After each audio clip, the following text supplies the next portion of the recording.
കെടാത്ത കനലുകൾ.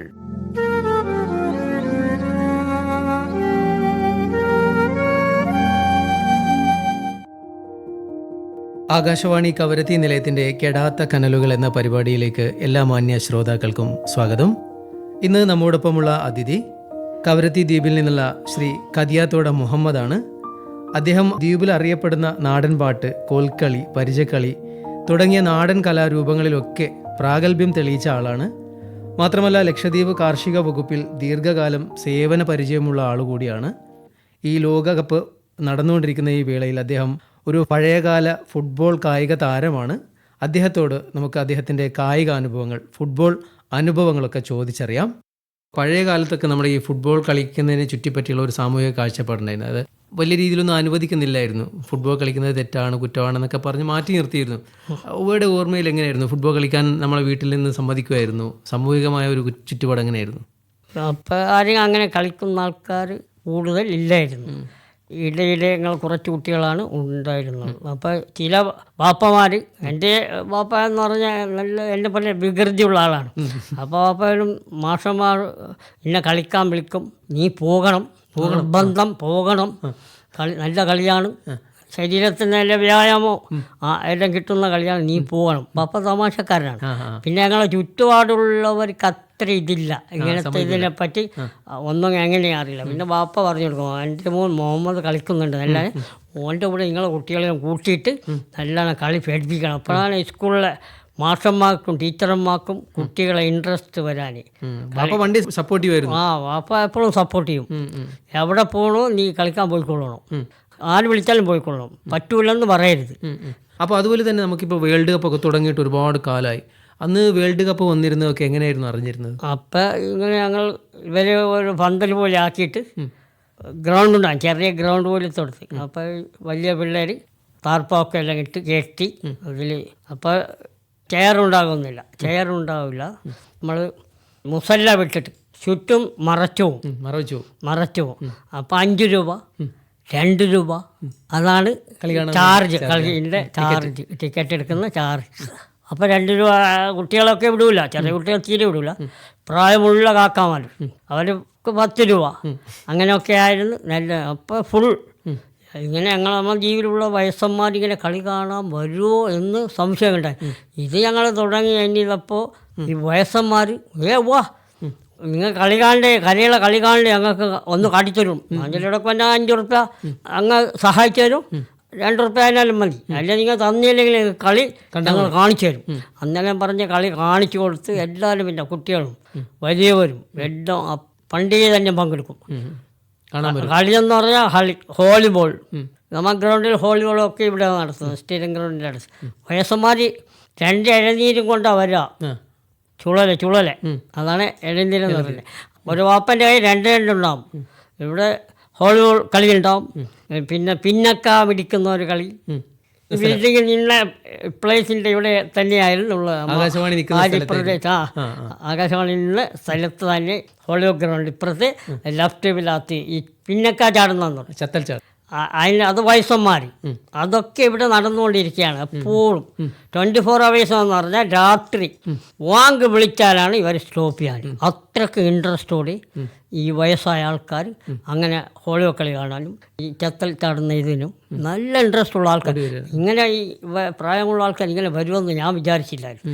അപ്പോൾ ഞാനും ഇവരെ കൂടെ ഒക്കെ കൂടും ചാടാനൊക്കെ. അങ്ങനെ അവരെല്ലാം നീ വരണം എപ്പോഴും ഞങ്ങളുടെ കൂടെ, നീ ഉണ്ടായാലും ഞങ്ങൾക്കും ഒരു ഉണർവുണ്ടാകാം.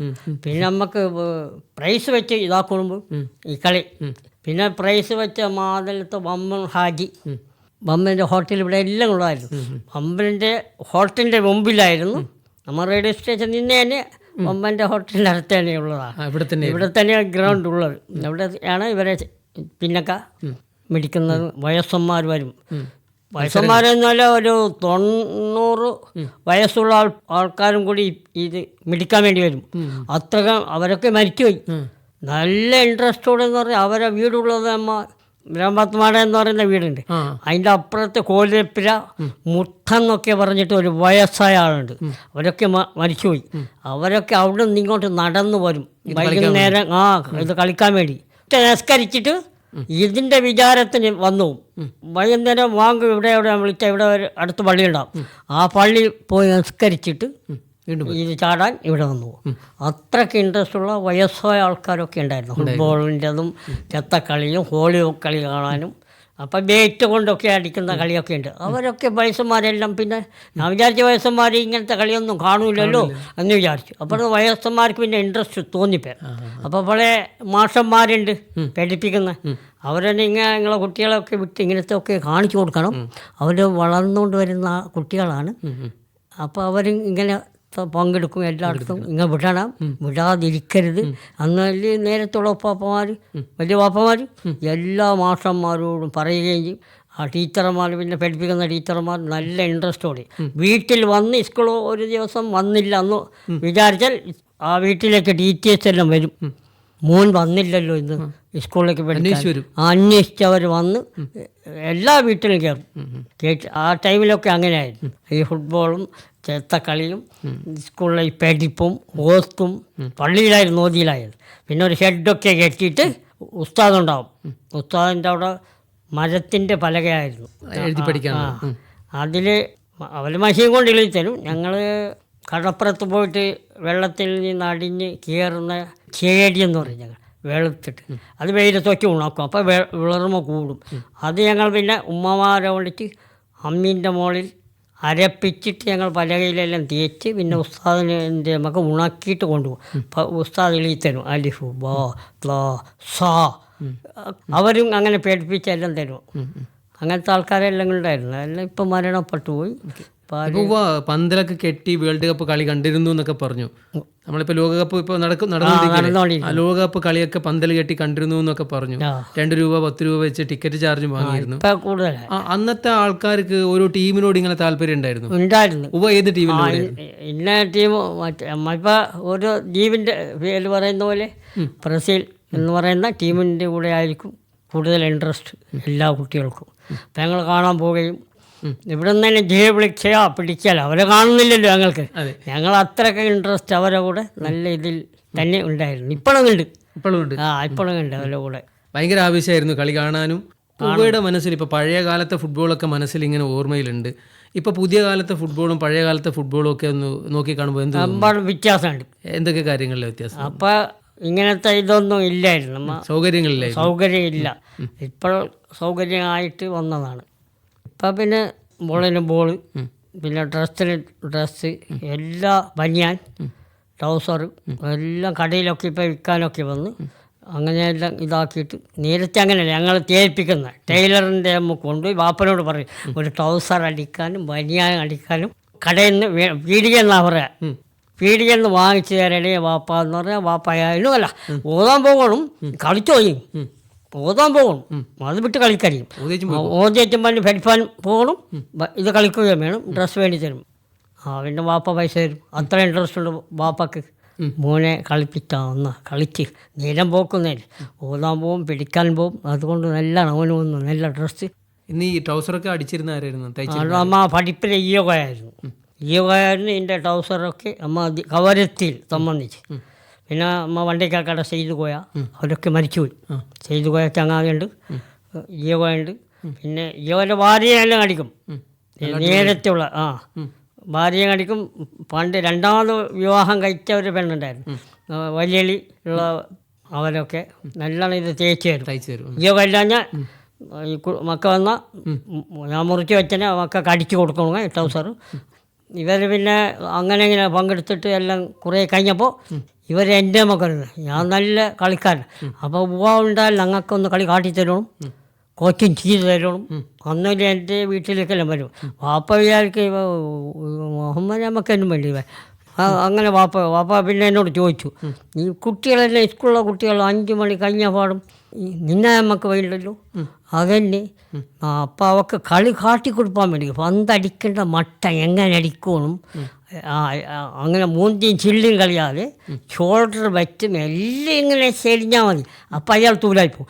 അങ്ങനെയൊക്കെ കാട്ടി പഠിപ്പിച്ച് കോച്ചിങ്ങെല്ലാം കൊടുത്ത ചെറിയ കുട്ടികളൊക്കെ ഇപ്പോഴും മറക്കൂല. ഇപ്പോഴും ഉണ്ട് കുട്ടികളൊക്കെ ഉണ്ട്. ഇപ്പം പഠിക്കുന്ന കുട്ടികൾ തന്നെ വരും. ഇങ്ങനെ കോൽക്കളി പച്ചക്കളിയെല്ലാം ഞാൻ തന്നെ ഇപ്പോഴും പഠിപ്പിക്കുന്നുണ്ട്. കരയിൽ പോയിട്ട് മത്സരിച്ച് കളിച്ച് വിജയിച്ച് വന്ന കുട്ടികളൊക്കെ ഉണ്ട് നമ്മളെ ജീവിതത്തെ. അപ്പോൾ നല്ല ഗ്രൗണ്ട് നമ്മൾക്ക് അത്ര സൗകര്യമില്ല. ഈ സ്റ്റേഡിയം ഗ്രൗണ്ടാണ് പിന്നീട് വന്നത്. അതിന് മുമ്പേ നമ്മൾ ചെറിയ തെങ്ങിൻ്റെ ഇടയിൽ ചെറിയ ഒരു 50 മീറ്ററിൻ്റെ ഇടയിലൊക്കെ തെങ്ങെല്ലാം ഉണ്ടാവും. ഇതിൻ്റെ ഇടയിൽ കൂടിയാണ് ഞങ്ങൾ ഫുട്ബോൾ കളിച്ച് പരിചയപ്പെട്ടത് കുട്ടികളെല്ലാം. അന്ന് അറിയപ്പെട്ടിരുന്ന ചെറിയ ചെറിയ ഇങ്ങനെ പ്രദേശം ഓരോ സ്ഥലത്തിന് ഓരോ ഗ്രൗണ്ടിന് ഒരു പേരുണ്ടല്ലോ. നാട്ടിടയിൽ ഉണ്ടായിരുന്ന ഗ്രൗണ്ടിന്റെ പേരുകളൊക്കെ അതുകൊണ്ട് അമ്മ പള്ളിക്കൊന്ന് ഇപ്പോൾ അവിടെ വീടായി. അത് നല്ല ഹരമുള്ള ഗ്രൗണ്ടാണ്. ഈ പള്ളീൻ്റെ അപ്പുറത്ത് പള്ളിക്കുന്ന്. ഇപ്പം അമ്മ കൂണക്കാട്ട് ഹൈറേറ്റൻ്റെ ഭാര്യ വീട് ഉള്ള അതായിരുന്നു നല്ല ഗ്രൗണ്ട്. കവരത്തിൽ വെച്ച് ഏറ്റവും നല്ലൊരു ഗ്രൗണ്ട് അവിടെയായിരുന്നുള്ളത്. എല്ലാവരും ക്ലബ്ബുകാർ ടീം തരും, അവിടെ പോയി കളിക്കും. അത് കുന്നിൻ്റെ മുകളിൽ ഉള്ളതാണ്. അതുകൊണ്ട് കാണാൻ നല്ല ഇൻട്രസ്റ്റും ഉണ്ട്, താല്പര്യമുണ്ട്. പെണ്ണുങ്ങൾ ഒരു സൈഡിലൊക്കെ ഇരിക്കും ഈ കളി കാണാൻ. അപ്പം ആ സൗകര്യമുണ്ട് അവർക്ക് ഇരിക്കാൻ. വലിയ വയസ്സായ ഉപ്പാപ്പമാർ വന്ന് ഏതെങ്കിലും ഒരു സൈഡ്. ഇപ്പം ഇവരെ ഇരുത്താമൊക്കെ അക്കാലത്ത് ചെയറൊന്നുമില്ല. ഓല ഒരു സൈഡിൽ ഞങ്ങൾ വിട്ടുകൊടുക്കും. അപ്പോൾ അവർ കളിയും കണ്ട് കൈയൊക്കെ അടിച്ച് പ്രോത്സാഹിപ്പിക്കും. അടിയല്ല നീട്ടിയടിയല്ല കാക്കൊണ്ട് മൂന്നും കൊടുക്കുക, കിടാനും കൂടും അച്ഛനാർക്കും. ഇതിൻ്റെ ഗ്രൗണ്ടിൽ കരയിൽ നെയ്ക്കിനകത്ത് പറയുന്ന പോലെ ഇവർ വായ കൊണ്ട് കൈയടിച്ച് അത്രയ്ക്ക് ഇൻട്രസ്റ്റോട് കളിപ്പിച്ച് വയസ്സന്മാരെല്ലാം ഉണ്ടായിരുന്നു. ആദ്യമായിട്ട് ഷൂ അണിഞ്ഞ് ഗ്രൗണ്ടിൽ ഇറങ്ങിയപ്പോഴാണ് ഓർമ്മയുണ്ടോ? അത് 1967 ഷൂട്ട് മുഖർജിൻ്റെ ഷൂ വേറെയാണ്. അതിൻ്റെ അടിയിൽ ആണിയൊക്കെ ഉരുണ്ട് ആണികളൊക്കെ. എൻ്റെ 5 സൈസ്, അവരത് 6 സൈസ്, ചിലരത് 7 ഉണ്ടാവും. അങ്ങനെയൊക്കെ മാഷന്മാർ വാങ്ങിച്ചങ്ങൾക്ക് തരും. അത് കരയുന്നില്ലാണ്ട് ഇവിടുന്ന് കിട്ടൂല, ദ്വീപിന്ന് കിട്ടൂല. ഈ ക്യാൻവാസ് ഷൂ ഉണ്ടാവും. അത് മറ്റാണ് പ്രാക്ടീസിന് വേണ്ടി ഇട്ട് കളിക്കണം. അങ്ങനെ കളിച്ച ആദ്യത്തെ കളി എവിടെയായിരുന്നു? ആദ്യത്തെ കളി ഇവിടെ തന്നെ കളിച്ച്. പിന്നെ ഇവിടുന്ന് കരയിൽ എറണാകുളത്തെന്നാണ് തോന്നുന്നത്. അത് മറ്റാണ് ക്യാൻവാസ് മാത്രം, അത് ഇട്ടിട്ടാണ് കളിക്കുന്നത്. അപ്പോൾ അവിടെ കുറേ ടീം ഉണ്ടാവും. ഇവിടെ നിന്ന് സെലക്ഷൻ ചെയ്ത് ഞങ്ങളെ സ്കൂളിൽ നിന്ന് സെലക്ഷൻ ചെയ്തിട്ടാണ് ഞങ്ങളെ കുറേ കുട്ടികളെ കൊണ്ടുപോയി അവിടേക്ക്. അപ്പോൾ അവിടെ പോയിട്ട് ഞങ്ങൾക്ക് ഫസ്റ്റ് കിട്ടിയില്ല, വിജയം കിട്ടിയില്ല. രണ്ടാം സ്ഥാനം ഞങ്ങൾക്ക് കിട്ടി. അവർക്കൊക്കെ നല്ലോണം ഇത്രയുള്ള കുട്ടികൾക്ക് അവരെത്തി പഠിപ്പിക്കാൻ ആരുമുണ്ടോ എന്ന് അവർ ഞങ്ങളോട് ചോദിക്കും. ഞങ്ങൾ ഇൻട്രസ്റ്റിൽ പഠിച്ച് കളിച്ചങ്ങനെ ചെയ്ത് പിന്നീടാണ് മാഷന്മാർ ജീവിലേക്ക് വരുന്നത്. കോച്ചിങ് മാഷ് വന്ന് എല്ലാം കളിയൊക്കെ കണ്ടതിന് ശേഷമാണ്. ഞങ്ങൾക്കപ്പോൾ കോച്ചിങ് തരാൻ ആരുമില്ല. മറ്റണം സ്വയമായിട്ട് കളിച്ച് നേരത്തെയുള്ള വയസ്സായ പ്രായമുള്ള ആൾക്കാരുണ്ട്. അവരൊക്കെ പറഞ്ഞ് ഇന്ന മട്ടത്ത് തന്നെയാണ്. മണൽ കൂട്ടി വെച്ചെല്ലാം അടിക്കലുണ്ടായിരുന്നു. പൂളി പൊക്കം അതിൻ്റെ മുകളിൽ ബോൾ വയ്ക്കും. അങ്ങനെയായിരുന്നു കളിക്കൽ. വറ്റണം സമനിലയിലുള്ള ഗ്രൗണ്ടിൽ അടിക്കുന്ന എങ്ങനെയാണ് അതേ മട്ടത്ത് കളിച്ചാൽ മതി. മണ്ണ് കൂട്ടിയാൽ കുറേ ദൂരെ പോകും അടിച്ചാൽ. അന്നൊക്കെ പറഞ്ഞിട്ട് അവർ പഠിപ്പിച്ചെല്ലാം തന്നു. അങ്ങനെ പിന്നെ അതുപോലെ തന്നെ നമ്മൾ ഈ ജേഴ്സി ഇപ്പോൾ ഇന്ന് ഒരുപാട് രാജ്യക്കാരുടെ ജേഴ്സി ഉണ്ട്. പല തരത്തിലുള്ള പല നിറത്തിലുള്ള ജേഴ്സികളുണ്ട്. പക്ഷെ അന്ന് കായമുക്കിയ അല്ലെങ്കിൽ നിറം മുക്കിയ കഞ്ഞിപ്രാവ് ബനിയാനൊക്കെ നമ്മളെ ഹാൻഡിക്രാഫ്റ്റിന് ഈ തൊക്കില്ലാത്ത ബനിയാൻ, തൊക്കുള്ള ബനിയാനുണ്ട്. അപ്പോൾ നമ്മൾ ചായ മുക്കും. അവിടെ അഹമാഷ് ഉണ്ടായിരുന്നു, വയർ മാഷ്. ശബരി ഫാക്ടറി, ബനിയാൻ ഫാക്ടറി, ഇവരെല്ലാം ബനിയാൻ ഫാക്ടറി ആയിരുന്നു ഉള്ളിൽ. പിന്നെ ശബരിയിൽ നീല മുക്കുന്നതൊക്കെ ബനിയാത്തിലേക്ക് മുക്കാൻ വേണ്ടി മാഷ് കാണിച്ചു തരും. ഇന്ന കളറുള്ള ബനിയാൻ ഇന്ന മട്ടത്തിൽ നമ്മൾ ചൂടുവെള്ളത്തിലിട്ടിട്ട് തിളപ്പിച്ച് അതിൽ ലേശം ഉപ്പിടും. പിന്നെ ഇതിൻ്റെ പൗഡർ കിട്ടും, കളറുള്ള ഒരു പൗഡർ ഇട്ട് നിങ്ങൾ 12 പേർക്ക് ഉണ്ടെങ്കിൽ 12 ബനിയാൻ കളറുള്ള ഒരേ കളർ, മഞ്ഞ ആ കളർ, ചുവപ്പങ്ക് ചുവപ്പ്, അങ്ങനെ മുക്കി മാഷ് ഞങ്ങൾക്ക് ഇതാക്കിയെല്ലാം തരും.